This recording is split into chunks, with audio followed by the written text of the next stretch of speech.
Hello student.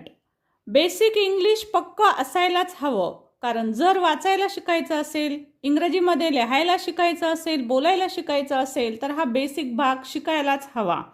तर पहा, या जोड्या नीट लर्न करून ठेवा. पास्ट टेन्समध्ये टू बीचे क्रियापद या पद्धतीनं येतात. आय वॉज म्हणजे मी होते किंवा होतो, यू वर म्हणजे तू होता होतीस होतास, यू वर म्हणजे तुम्ही होतात, वी वर म्हणजे आम्ही होतो, ही वॉज म्हणजे तो होता, सी वॉज म्हणजे ती होती, इट वॉज जो शब्द आपण बर्ड ॲनिमलसाठी इट वापरत असतो तो ती होता.